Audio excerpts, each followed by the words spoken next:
Okay, my photo's on the slide, so that means I should be up here welcoming you all today. So can I start the proceedings today by acknowledging the traditional owners of the land upon which we meet, the Wurundjeri people from the Kulin Nations, and acknowledge their ancestors past, present and emerging. And for those of you I haven't met, my name's Jim Waterston, that fellow, and I'm the Dean of this illustrious Graduate School of Education, and I feel very privileged to be so. To our guest speaker tonight, I'd like to introduce Jed and say that she was born and raised in Melbourne and has lived in the Federal Division of Cooper, formerly known as Batman, for over 25 years. She was the first woman to hold the seat for Cooper, and when she was elected to the House of Representatives on March 17, 2018 in a by-election, and is currently the Shadow Assistant Minister for Skills and the Shadow Assistant Minister for Aged Care. Jed's working life has been about action, ensuring integrity and fighting for real change. She started as a nurse and rose to become the Federal Secretary of the Australian Nursing Federation. From 2010, Jed served as the elected President of the ACTU, the peak body of Australia's union movement, where she fought for better conditions for Australian workers. And as my dad ran a union for 40 years, I know that you would have been one of his great heroes. Jed fights for the rights of others, and she's campaigned against Howard's work choices, for pay equity and for social justice and protecting penalty rates. She is a strong voice for workers' rights and social justice inside Labor and the Parliament. Jed is a passionate advocate for the environment, asylum seekers, education, universal healthcare and decent jobs, all of the main ingredients that we all need to have a successful life. So it's fantastic to have you here tonight. I was just saying to Jed when we met this afternoon, over the last few years I've worked very closely with ministers in previous roles that I've had, and I've rarely met a politician that isn't really focused on community and really working hard to make sure that we all have better lives in that way. And certainly in the short time that I've had to chat with Jed this afternoon, her authenticity and focus is second to none that I've ever met before. And so it's fantastic that you would privilege us by being here tonight. It's a great honour for us, and without any further ado, I'd like to invite Jed to come up and present. Thank you.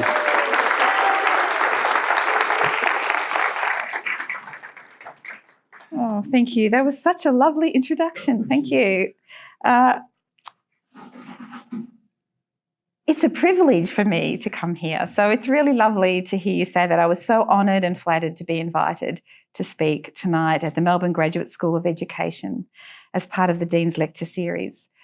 Before anything else, I'd like to acknowledge the traditional owners of the land on which we're gathered today, the Wurundjeri people of the Kulin Nations. I pay my respects to elders past, present and emerging. It's always humbling in these moments to recognise the ancient custodianship of the land around us. And it truly is an honour to be here today. As you heard, I'm the Labor member for the federal seat of Cooper, and my thoughts tonight will be on the role of government in this anxious century. There certainly is much at present, friends, comrades, to be anxious about. On Friday, September 20, I joined over 100,000 other Australians on the streets of Melbourne. It was an act of solidarity with the global movement of young people demanding climate action. Theirs was an international protest. It was staged in cities and towns from Toronto to Jakarta, from Brisbane to Wagga, from Perth to Wollongong, industrial communities, farming communities and urban ones. An estimated 300,000 young Australians participated in events and marches right across this country. I don't know if you were at the Melbourne March, but it was an amazing spectacle. The environment-conscious kids made their placards by recycling old boxes and bits of cardboard, and they painted the cleverest, funniest slogans, drawing images from pop culture and internet memes that define their generation. Now, I've got to admit, not all of the references I got. I'm going to say some, see who gets these. Some of them I do. They've been explained to me. One of them read, "I want to live long enough to play Fortnite." Okay, there's some people here that don't know what that is. That's great. There were, of course, "Our house is on fire," "Don't burn our future," and a favourite, "This is not fine." Australia's Liberal Party Prime Minister did not express solidarity with these young people. The ABC reported the Liberal leader warned against protests, and I quote, causing children needless anxiety. This man, who refused to attend the United Nations Summit on Climate Change, held in America while he was in America, insisted Australian children should be confident instead. Confident that they'll live in, and again I quote, a wonderful country and pristine environment.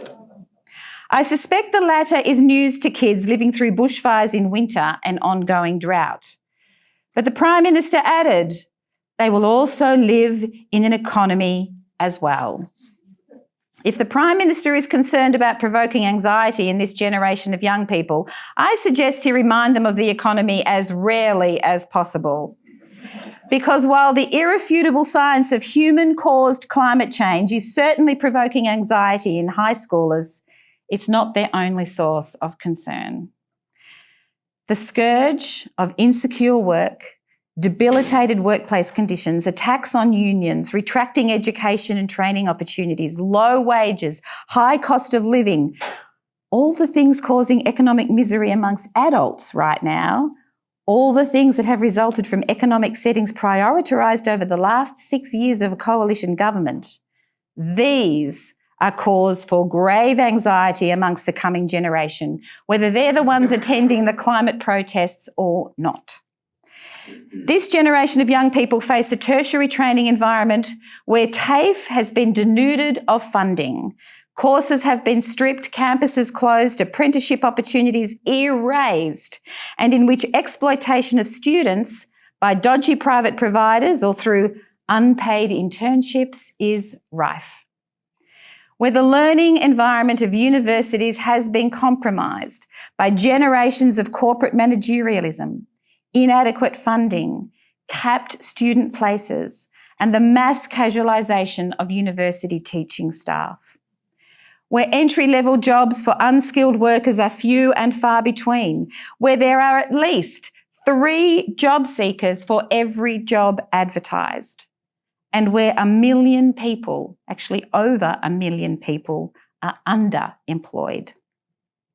These young adults face a future in which Centrelink recipients are demonised, stigmatised and forced into labour programs like Work for the Dole, the Unconscionable Path program, and in remote communities, the inherently racist Community Development program. This isn't dystopian fear-mongering. It's the present. This is Scott Morrison's economy that Australians live in now. With 40% of Australians already in insecure work, Australian kids are facing futures in which permanent jobs with stable conditions are becoming a matter of vocational luck. From industrial plants to mine sites to academic departments and to the offices of major media corporations, we have seen the old secure jobs disappear. Outsourced, casualised, offshored.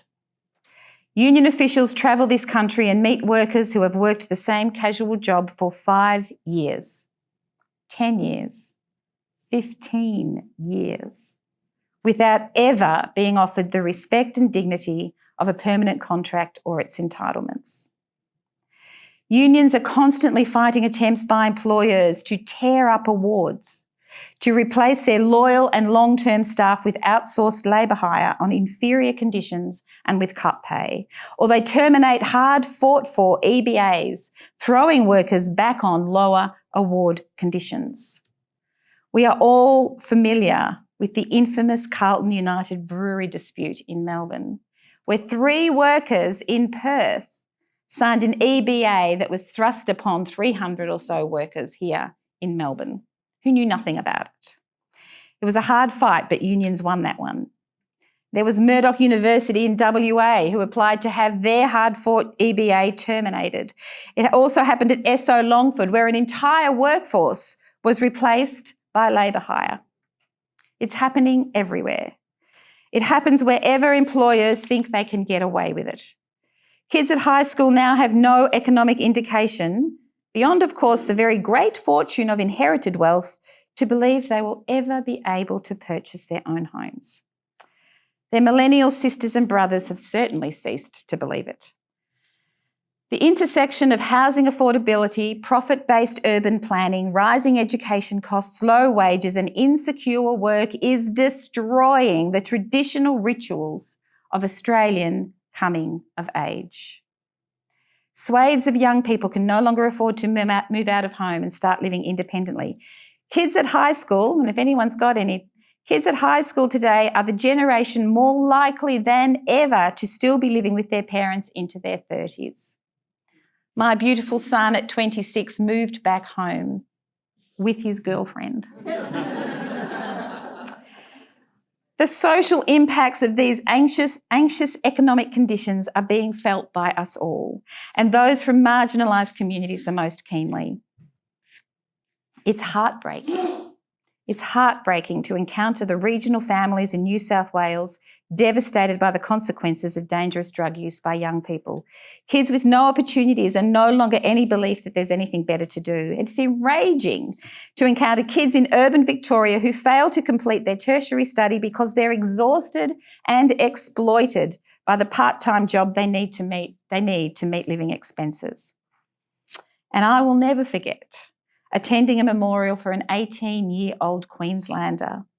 He'd been killed in a bloody, brutal accident, unsupervised and unprepared, operating heavy machinery on work for the dole. Within communities from Tasmania to the Territory, there are Australians who've become politically cynical and too used to an ongoing economic impoverishment and a lack of opportunity. Now, any advertiser worth their salt will tell you that the people who are easiest to sell to are those who are angry and frightened. And there are plenty of extreme right-wing opportunities out there using new technology of the internet to sell depressed, exploited people comforting lies and fanciful scapegoats on whom they can vent their resentment and frustration. The tropes are ancient. The insane conspiracy theories about refugees, Muslims, Jews, feminists, trans people, African gangs, and little Greta Thunberg. They might be pushed through the internet, but they are cut from the same paper as any of the villains invented by right-wing populists in the angry and frightened 1930s. Yes, these are fringe views, but Australia must accept that allowing any community around the extreme right to thicken increases the confidence of that fringe element to act. We should all have a think about Christchurch. This speech is titled "The Role of Government in the Anxious Century," because as a citizen, a trade unionist and a member of parliament, I've lived long enough to learn that the instability and fear instilled into the economic lives of Australians is no passive event. It is not a phenomenon of the market, independent of any human will. It is a policy choice. It is a government choice. So how did we get here? Well, the miserable economics of our times are, of course, the raw material outcome of neoliberal values. Values that have defined economic thinking in this country for 40 years. Neoliberalism insists that the drive of profiteers to exploit markets is the most efficient means to deliver goods and services to people. Now, I'm not against profits. I am the daughter of a publican. We had a very comfortable life from the profits made from people that drank a lot of beer in my dad's pub, just up the road here in Richmond. But to the doctrinaire neoliberal, and there are quite a few in our present government, public institutions, civil services, economic regulations, and unionised workers are market obstructions.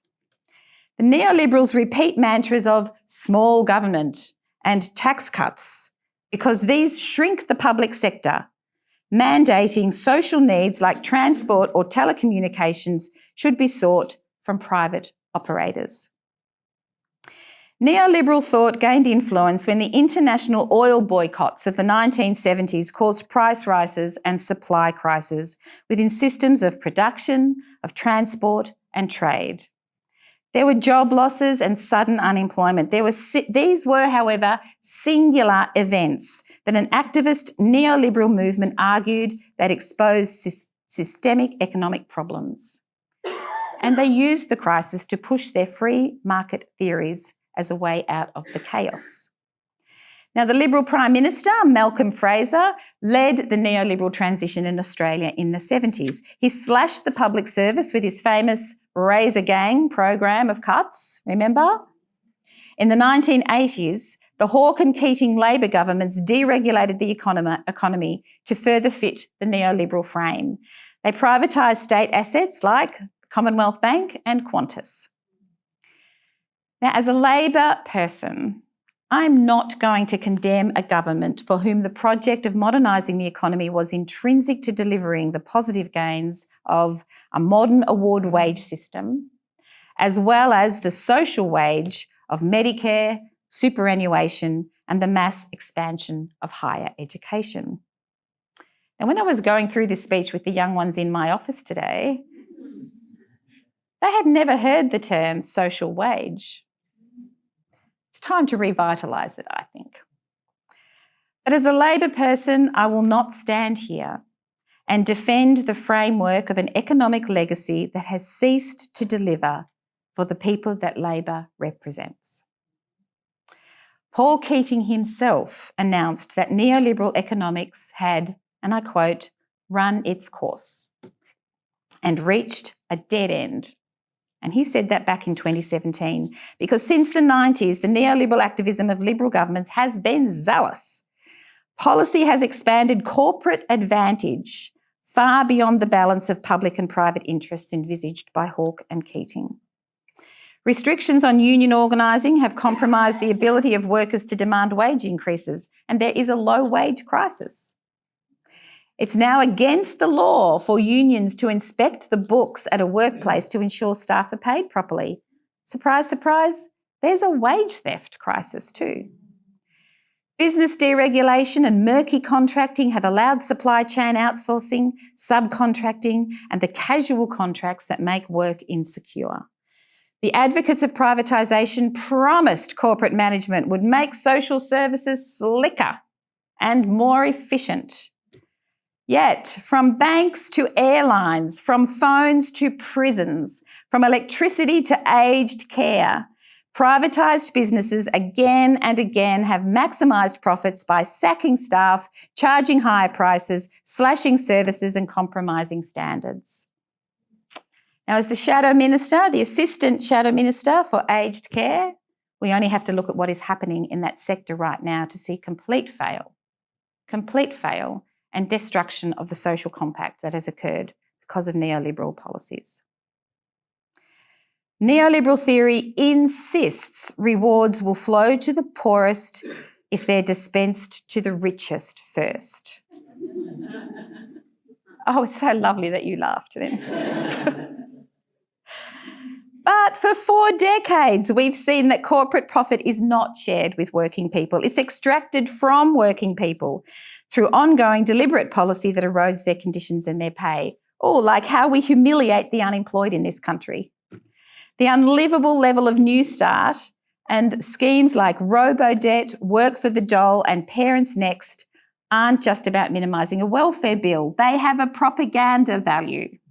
Humiliating unemployment conditions dissuades working people from risking their jobs by doing things, crazy things like making pay demands or joining their union. Neoliberal economics actually encourages the policy of keeping enough people unemployed to maintain downward pressure on wages. This policy, incidentally, is called NAIRU. It's on the Treasury website. It's real. Similarly, public cuts and privatisation keeps everyone's wages down by restricting the availability of government jobs. Jobs that are usually more secure with better conditions because the public sector is more centralised and more unionised. Having to compete with the conditions of a thriving public service can dent a private operator's profit margin. So from Border Force to the ABC, the Weather Bureau to the ATO, the government pursues cuts, outsourcing and wage caps. Neoliberals tell Australians again and again that squeezing the public service is sound economic management, that we must trim the fat, cut the red tape, deliver efficiency dividends, punish the fat cats in Canberra. These are all euphemisms for shutting public programs and sacking public servants. It's an ideological crusade for neoliberals who believe in ceding democratic control of institutions to corporate profit motives and unaccountable corporate whim. But underneath their insistence and their ideology that this is all sound economic management, the real economic balance sheet remains. And the truth seeping into our papers of late is that what's keeping our local economy going is not rewards to the rich or budget cuts or once again yet more government generosity towards corporate Australia. For months, business writers have observed traditional economic indicators like business investment, dwelling construction and consumer spending are all down. The Governor of the Reserve Bank has warned repeatedly that low wage growth will cause an economic slowdown. And less than a month ago, Westpac's chief economist declared, and I quote, "In a per capita sense, our economy has gone backwards in the last 12 months. There's been a dramatic fall in the sale of new cars, while nest eggs are eaten up funding day-to-day expenses. They suggest consumers fear a likely deterioration in the labour market, i.e. more job losses." As I was writing this, my iPhone pinged to inform me that the RBA had cut interest rates again to record lows, given concerns of rising unemployment amidst ongoing low wage growth. And the truth revealed here is that Australia is avoiding a recession. Get this, we are only avoiding a recession due to government spending by local governments and the states. Yes, the bedrock of our economy is spending on the infrastructure that neoliberals would insist the government doesn't build, and the public servants they'd be told not to employ. So I repeat, it's investments from governments that are keeping the Australian economy growing, while we experience the most sluggish period of growth since the global financial crisis. Turns out there is a viable economic alternative to neoliberalism that is not Soviet communism or quasi-neoliberalism with a few social justice add-ons. It's simple. There is a role for government in the anxious century, and it's to rebuild productive and sustainable economies through the methods of tried and true full employment policy and directly creating jobs, jobs, jobs. There's hope, and it's in the difference between them and us. When a modern liberal like Scott Morrison talks about job creation, it's firmly within the neoliberal frame. His solution is to make economic conditions as favourable to business as possible in the hope that business might, at their convenience, possibly choose at some point to create a job.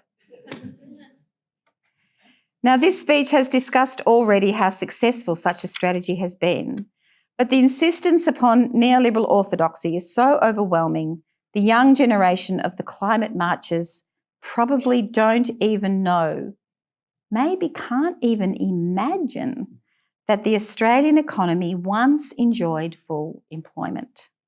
Not by accident, not by luck, but by deliberate design. The ideological tapestry of what makes up modern Labor is vast and complicated, as any broad movement fighting a cause through history is bound to be. Ben Chifley's Light on the Hill speech, and I hope you know it, distills the spiritual essence of what it means to be Labor. But if there is one document that speaks to the practical material mission of Labor in government, it's the extraordinary White Paper on Full Employment from 1945, the Curtin Labor government's economic legacy to Australia. Released while the country was still very much at war, and as Curtin himself suffered the lung infections that would kill him before the war was finished, the white paper emerged from amongst our darkest and most brutal hours as a plan, a tangible, thought-out plan to realise the brightness of Australian potential. It's a plan I believe the chaotic nature of our own times impels us to revisit. It begins with a simple recognition and commitment, and I quote, that the people of Australia will demand and are entitled to expect full employment. And it places the responsibility for delivering that employment to stimulate spending on goods and services squarely upon governments. Curtin's Labor generation had weathered the harshest of economic times. From 1919 to 1939, Australian unemployment averaged out at 10%. Curtin's own family had experienced crushing poverty.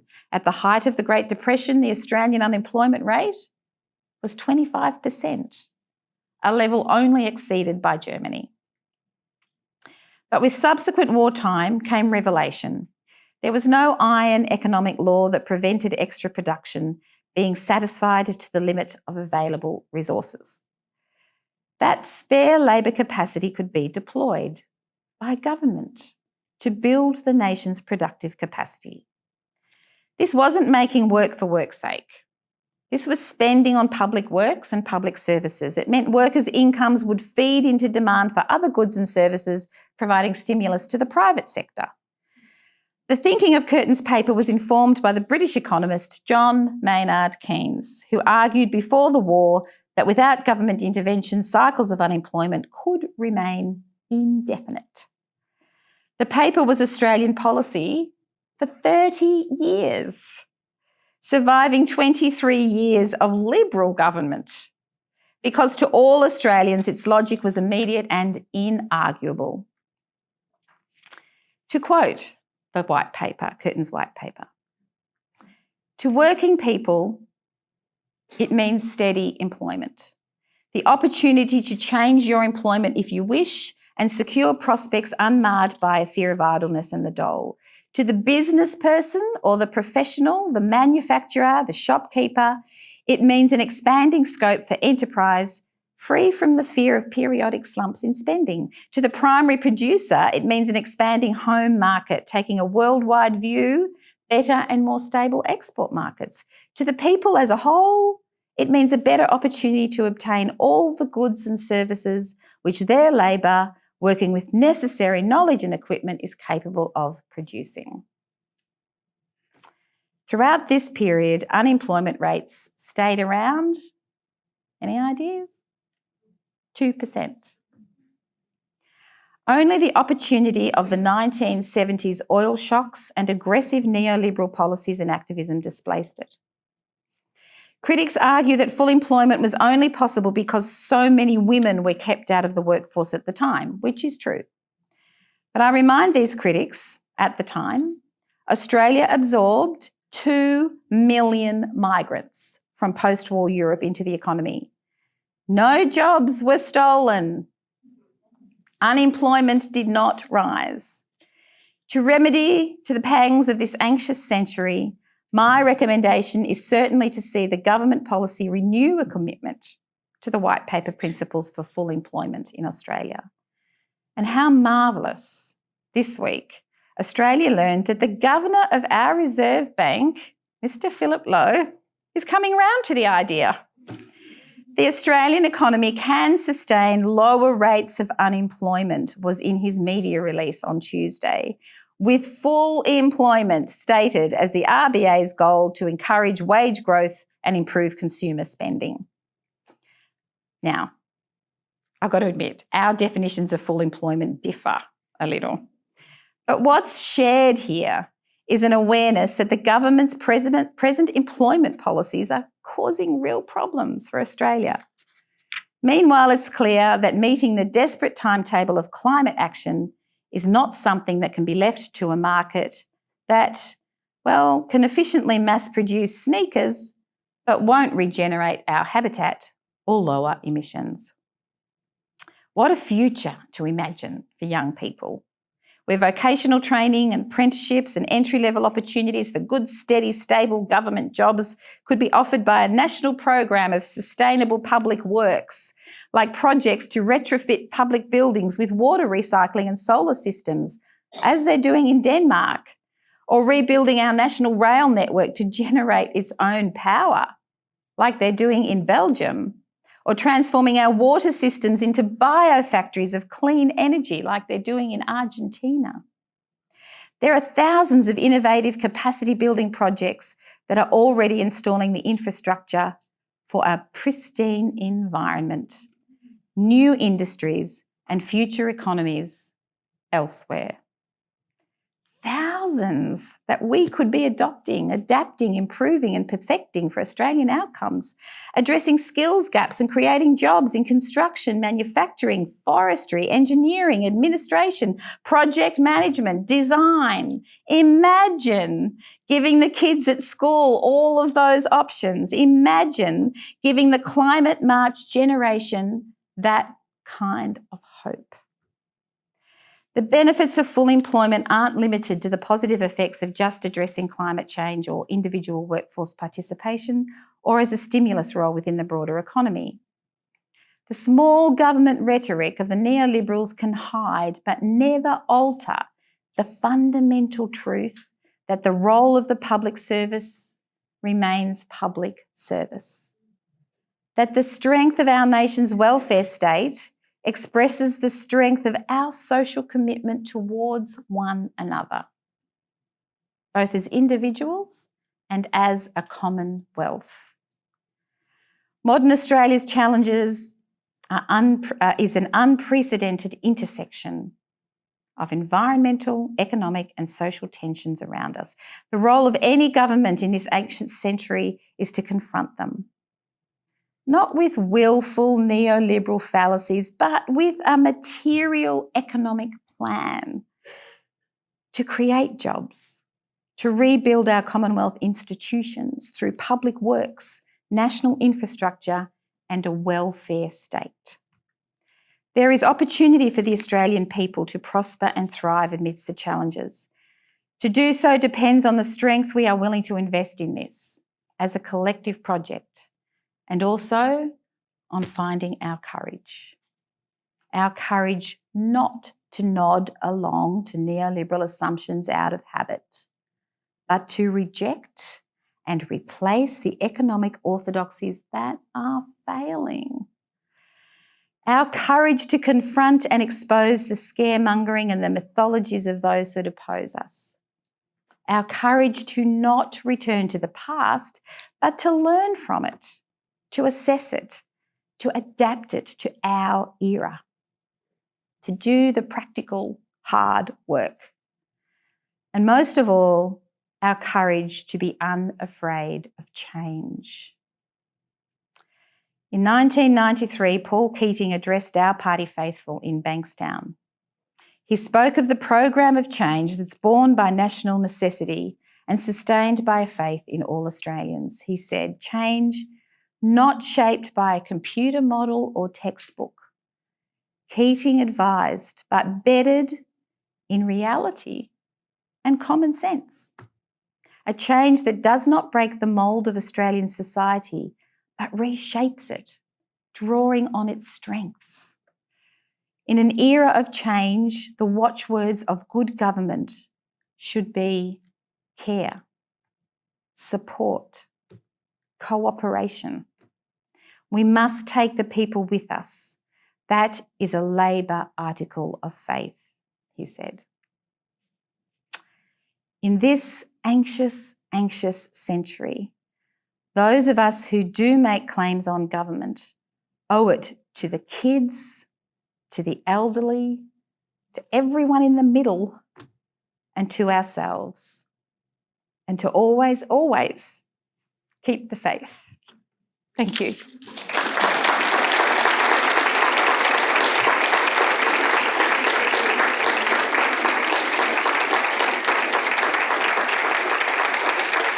Okay, that was a very quick hour, which is always a great indication of a wonderful opportunity to engage with a speaker who's incredibly talented but has a strong message that we all resonate with. Can I thank you, Jed, on behalf of everyone present and on behalf of the Melbourne Graduate School of Education for agreeing to do this tonight. The first thing I said to Jed when I met her this afternoon was that we originally started negotiating or talking to her office about this Dean's lecture before the federal election, and so how different this could have been.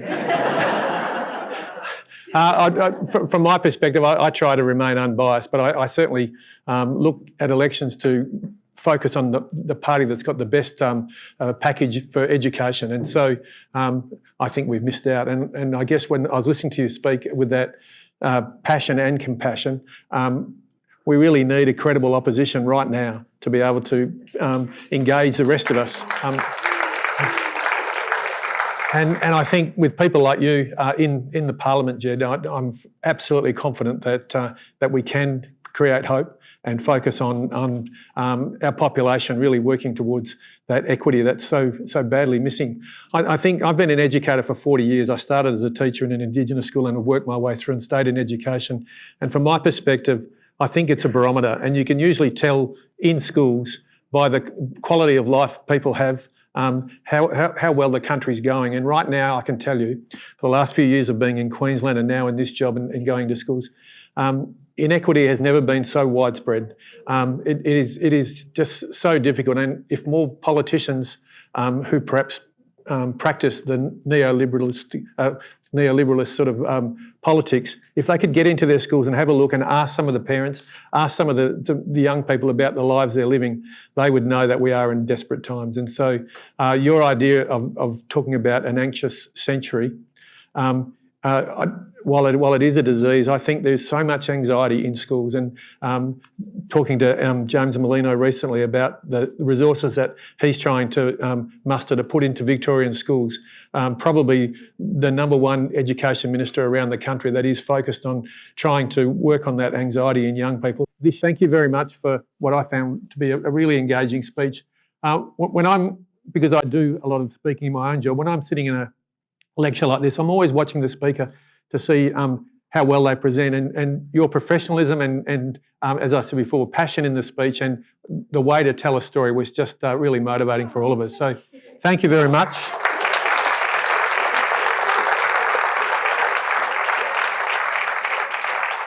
Can I just say that when I was a young sports person, I loved trophies. So we used to give bottles of wine, but we've worked it out now that we give everyone a trophy. So you deserve this trophy for a great speech. So can everyone join in thanking Jed?